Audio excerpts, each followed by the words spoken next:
It's 15 years, David, since Wexford were in the All-Ireland football semi-final against Tyrone. I suppose a year that would be considered quite a good one from a Wexford football point of view. What are your memories of it, of the season? Yeah, we came off 2007 after disappointing loss to Leinster semi-final, I think it was to Laois, and that was Paul Beelan's last year, and then there was a bit of a lull, and we were waiting on a new manager, and then Clongeen won the county title with Jason involved. We didn't know who Jason was, and in came Jason Ryan then. So went back training and had a good league. We had a couple of good results way down Limerick. I think we were 8 or 9 points down at half time. Came back, got a draw, so we ended up winning Division 3 that year against Fermanagh in Parnell Park. So we had a bit of momentum behind us going into the championship. Sure, obviously the first big memory of the championship was we played Meath in Carlow. 20 minutes gone, we were 10 points down, and then with 15-20 minutes to go, we were still 10 points down. And sure, you know, the memories of that day still are fresh in the head. You know, we came back, won by a point or two. Matty kicked some unbelievable points towards the end. Kieran Lynn kicked some great points in the second half, and all of a sudden we had momentum behind us in the championship. What are your memories of that day, Liam? That was an incredible comeback against Meath that day. Yeah, I remember we were in the old, it wasn't the new stand as they have in Carlow now, but LMFM were alongside us, and they were really cocky, and I was looking for the ground to swallow us up. But you couldn't give up with that team. When you look at the players that were on the field, you just couldn't give up. Matty was in superb form. And there was a little bit of bad luck, I think. We were a little bit loose in the first half, I think, David. We were a little bit loose against Tyrone as well that day. But when we settled down and got into it in the second half, we really had them on the run. Now, it took us a while to get in front, but it's probably the one game that'll live in my memory for the comeback, I suppose. 10 points down at half time. You'd say in hurling, yeah, you'd have a chance, but in football it was just amazing because Meath had a lot of good footballers that day, and we're unlucky. Should have been more in front, David. Remember, they missed a couple of chances, and even missed a couple of chances at the start of the second half before we got back into it. Yeah, it was a wonderful year because I come from a football club, Ballyhogue, and I suppose at that time I never saw any football on the field. From the time I was in national school, we played football. We got the 2 Nicky Record League school finals. Jonathan Moriarty was our principal. So we were football out and out, so hurling was a foreign game to us when we were young growing up. But I never thought in my wildest dreams that I'd ever see Wexford get to an All-Ireland football semi-final, to be honest. And the path to obviously beating Meath, then on to the Leinster semi-final against Laois, that was 18 points to 12. Reasonably comfortable looking? It might sound reasonably comfortable, but I think going into that Leinster semi-final, I think we were coming off 4 semi-final losses in a row, so it was more in the head than anything else that day. And again, really professional performance that day. Everything right on off the field as well as on the field, and again I just remember we were always ahead, and we confidently won that game, and then obviously went on to the Leinster final to play the Dubs. And so that didn't exactly go to plan, but no, like we were in the game at half time, I remember, but they blew us away in the second half, and yeah, coming off the field that day, it was a real low point.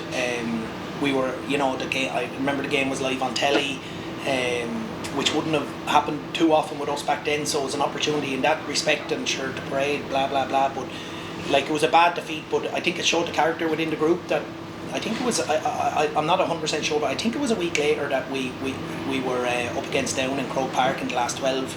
Down had come off. Down and come through the qualifiers, so it was a difficult draw, but it gave us an opportunity straight away to get back on the horse and forget about that, or put that Dublin defeat out of our heads. And again, another good performance in Croke Park that day against Down. Again, I think we won by 7 points, and we were comfortable winners in which sent us through to a quarter-final. Yeah, and the quarter-final against Armagh.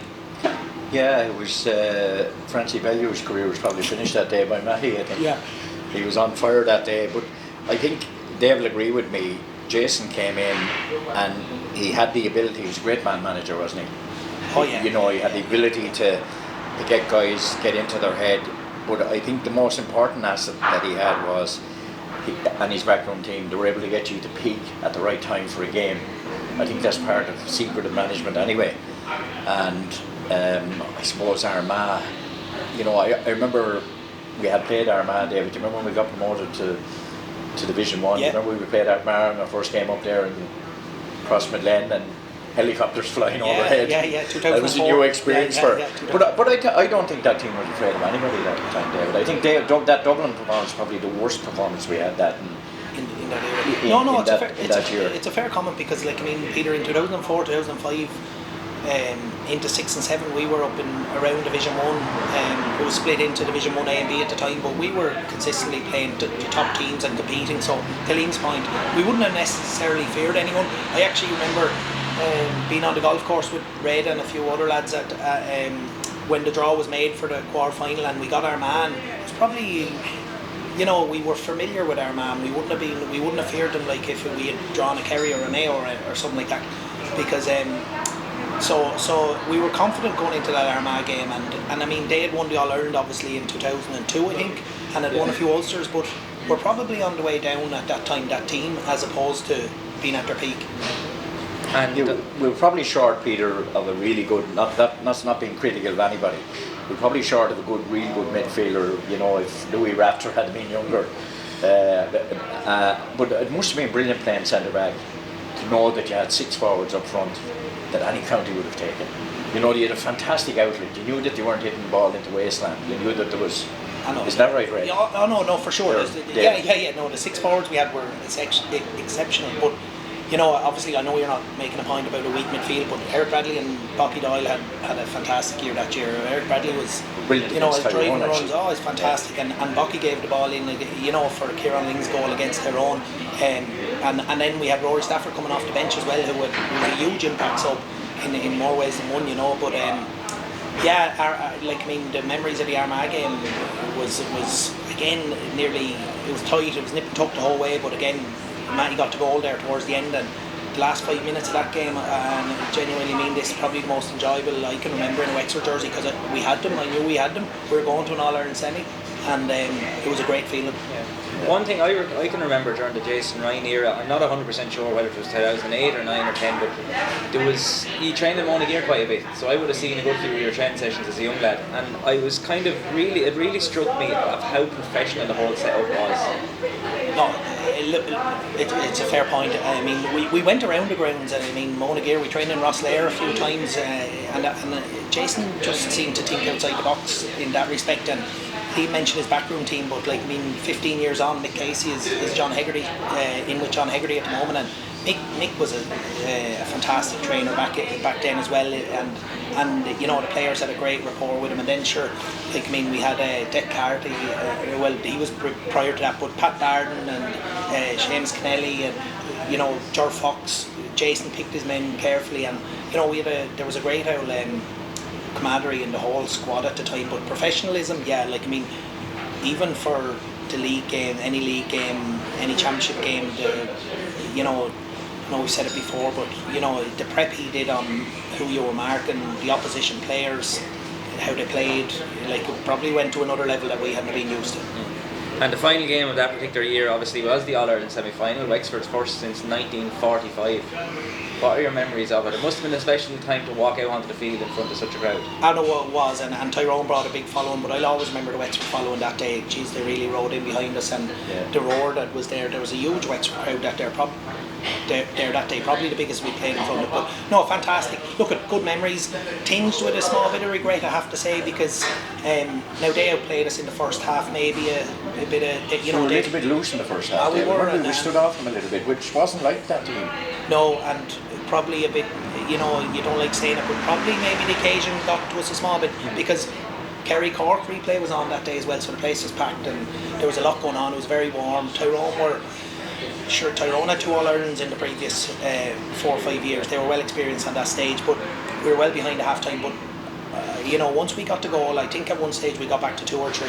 I remember 2 actually. 2 was it? Colm had a chance as well, going down the right wing, and not sure if he laid it off or took the shot, but you know, that could have got us back to 1. I think it dropped short into the keeper's hands, and I think they ran out easy winners in the end, but yes, 5 or 6 points in the end. But great memories, but tinged with a small bit of regret. And an All-Ireland final appearance would have been something else. But no, great memories of the whole year, Peter.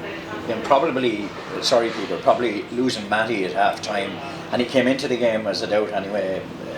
Yeah, that's true. David, yeah. so he was carrying a leg, and to lose him at half time and to come back the way we did. Now they lost Kavanagh through injury in the second half, and the Kavanagh McGinley kind of dominated in the first half, didn't they? So, we were close. I couldn't believe how close we were. And Linger scored a fantastic goal. Great goal. It was in contention for goal of the year. He was on fire that day. He scored 1-6, I think. But they were rocking and rolling for a period there, David. Maybe in the third quarter, just a gap the end of the third quarter and into the fourth quarter. They were rocking and rolling for, as you said, we had a chance of going within a point, and we did have them on their own a bit, but their experience brought them through. Look at it. You're right. You get that feeling sometimes in a game. We got the goal. I think we got a point straight after, and then Sean Kavanagh went off injured, as Liam said, and you sometimes get the feeling. A few of us got that feeling whereby it's on here, but they brought on Brian McGuigan, 2 All-Ireland medals in his pocket. Came on and settled the whole thing down, kicked a few points, and look, they deserved it, and they went on to win the All-Ireland in a classic against Kerry subsequently. But great memories of the whole year. And a couple of people said it at the time, you might think you get back there the following year, but it's not easy.